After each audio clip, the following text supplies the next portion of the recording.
My name is Jake, and this is my story. I'm here to tell you my story about from what it's like to serve here at Relevant Church. The reason why I wanted to come to church is because I've always came when I was little, but I never really understood it until I came one day and Carl spoke a message, and it really spoke to me, and I wanted to come back every Sunday. I first started wanting to serve because I thought it would be a great experience to do this, and I always thought lighting was one of the cooler things to do. So I wanted to sign up for First Step because I've always wanted to do lighting, and the First Step experience was really cool. It took 3 weeks, and we came every time, learned something new, and then we finally got to tour around the church. I thought it was cool, the coolest thing. And I chose to do lighting. I chose to do lighting because I've always wanted to give the people the best experience, and I thought lighting was one of the coolest things to do, and I've always wanted to be behind the scenes in the production. My first time serving was on Easter Sunday. I got to shadow Wesley do the lighting for worship, and I thought it was one of the coolest things I've ever seen. It was overwhelming at first when you first see it, but once you get the hang of it, it was very easy, and it's just a good feeling to let people have the best experience during worship. When the lights and the music are all going together, I have learned so much about lighting and getting connected with the team behind the scenes, and it's all just a great experience to have. But that's not all I do around here. I'm also one of the youth leaders on Wednesdays, which has also got me closer with others around the church and even students that come on Wednesdays. I like for the students to see what I do, to maybe see them do the same thing or serve somewhere else. Overall, I love doing what I do around here, and I'm very blessed to serve here at Relevant Church. I want to go as far as I can with serving. I want to do anything I can do around here, but I've also wanted to be a business owner one day. I've looked up to many people here at Relevant Church, and they made me feel like I have a second family, and it's very comfortable here, and it's just amazing to be around all these nice people. And that's made me want to be like them one day, to have the generations that are behind me to look up to me the same way, to impact their life maybe like they did here to me. That was one of our own, Jake, and he is a great friend of mine. I love Jake. Jake, he didn't even know we were showing his story tonight. But Jake arrived just about a year ago and really took the challenge to get plugged in and to take steps. I think there was a moment where Jake realized he was made for more. And just showing up and attending church wasn't enough for Jake. He wanted to take steps, and he wanted to get involved, and he wanted to have responsibility at church, and he wanted to take steps toward his full potential. And so he did that, and he went through our youth steps that are starting back tonight, actually. I'm super excited about that. Went through youth steps, got involved, serving on our student leadership team, serves in our production booth, and it has been so fun to watch Jake take steps toward his full potential, to take steps toward his more, which is what we're going to be talking about all month long. And let me first start by saying I am so glad you guys are here tonight. I'm so glad for those that are tuning in online. Would y'all give a warm Relevant Youth welcome to everybody watching online? Maybe you're tuning in live or you're watching at a later date. We are so excited you're with us, and we would hope that you could join us one day in person. But I am glad that we are all together. Last week, what was the whole bottom line that we talked about? Do y'all remember? Say it louder. Made for more. I believe that you were made for more. And we talked about that whole idea last week, and we're going to kind of recap some of that again over the next 3 weeks. But I have a question for you guys tonight. Have you ever done anything crazy to fit in with others? Yeah, you've done something that was really not really you. You kind of did something out of the ordinary, something that wasn't something you would normally do to just fit in with people around you. Y'all have ever done that? I remember when I was in middle school,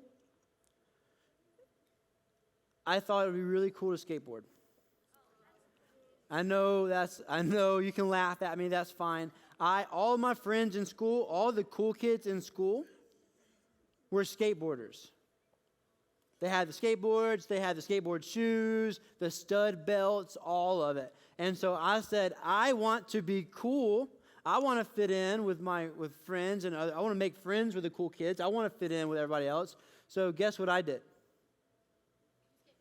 I did it. I skateboarded. I bought a skateboard. I bought the stud belt and the black pants and the skateboard shoes and the flat bill hat, and I looked like a punk rocker. That was who I wanted to be. But guess what? Do you think I was a good skateboarder? No. I appreciate some of your confidence in me, though. Some of y'all really thought that I could pull that off. I couldn't. But I was not a good skateboarder. And so when I would go out with everyone else to skateboard and they were going down the half pipe and everything else, I tried it. Guess what I did? I fell. I would get hurt. I would scrape my knees and my arms, and it would be terrible. And do you think that they looked up to me? No.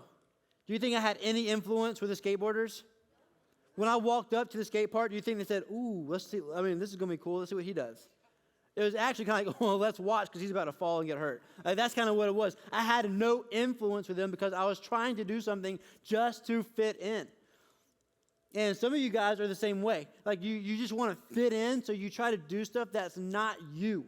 You try to fit in and fit this mold that's not what you were created to be. And because of that, you're losing influence in your area. But listen, we were not created to fit in. We were created for more than that. We were made for more. And when you try to follow the crowd and to fit in, you begin to lose influence around your peers. And I believe one way that we can reach people, relevant youth exists to reach people far from God. I believe one way we can reach people is by influencing people. And I believe that each and every person in this room has influence, whether that influence is someone in your school, someone on your bus, someone on your team, or a younger sibling. I believe that you have influence over somebody. And when you try to fit in, you're wasting your influence. So let me encourage you tonight to not waste your influence. We were not created to fit in. We were made for more. I want to reread that passage we studied last week, but kind of go into it a little more tonight, out of Luke chapter 19. And it says this, that Jesus entered Jericho and he was passing through. Where was Jesus entering? Jericho. Say it louder. Where was Jesus entering? Jericho. He was passing through, and a man was there by the name of what? Zacchaeus. Say Zacchaeus. What was his name? Zacchaeus. He was a chief tax collector and was wealthy. Tax collectors, good or bad? Let me see your thumbs. Good or bad? Bad. Why were they bad? They would tax people more. So that's what they did. They would rob people. If the Roman Empire said that, or the Roman government said that you owed $10 in taxes, guess what? I'm charging you $30 and I'm making a $20 profit. You have no idea because I am the one that tells you how much taxes you owe. So he was a chief thief. That's what he was. He wasn't just a tax collector. He was the chief tax collector, which means he probably oversaw many tax collectors. So he was really good at robbing people. We know that Zacchaeus is not winning the award for the nicest person in the town. No one liked him. If we could fast forward to the next verse, I'll read that to you guys. It says, he wanted to see who Jesus was, but because he was short, he could not see over the crowd. Y'all remember this? I can relate to this so well. I am so short, I have a problem seeing over people. He could not see because he was so short. So what he did is he ran ahead and he climbed a sycamore fig tree. What kind of tree? Fig tree. Sycamore fig tree to see Jesus, since Jesus was coming that way. He wanted a glimpse of Jesus. He wanted to see who Jesus was, but he couldn't. Why couldn't he see Jesus? He was too short. Who was too short? What was his name? Zacchaeus was too short. He couldn't see him because of the crowd. He knew Jesus was coming. He wanted to get a glimpse of Jesus, but he couldn't because of the people that were in his way. And we talked about that last week, that some of you want to see Jesus. You want to take steps towards Jesus. You want to take steps towards your full potential. You know you're made for more, and you want to reach for more, but the problem is you can't because of the people that are in between you and Jesus. The crowd. You want to fit in with the crowd. You want to look like the crowd.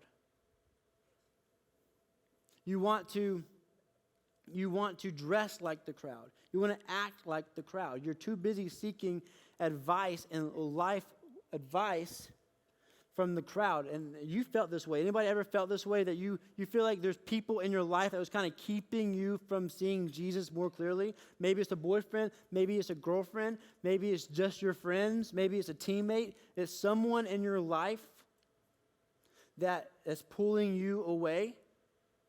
You want to come to church more. You want to get more involved. You want to go through youth steps, but you have friends that are pulling you away. You have people in your life that is preventing you, that is really blurring your vision. You want to see Jesus, but it's so difficult because of the people in the way.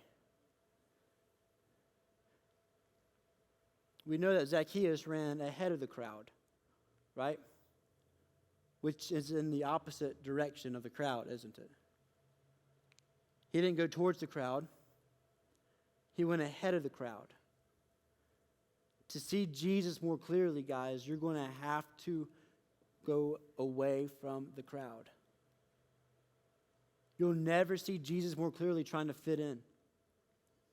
You'll never reach your full potential trying your best to fit in, trying to be like everybody else. We thrive and we try so hard to be just like everyone else when we were created to stand out.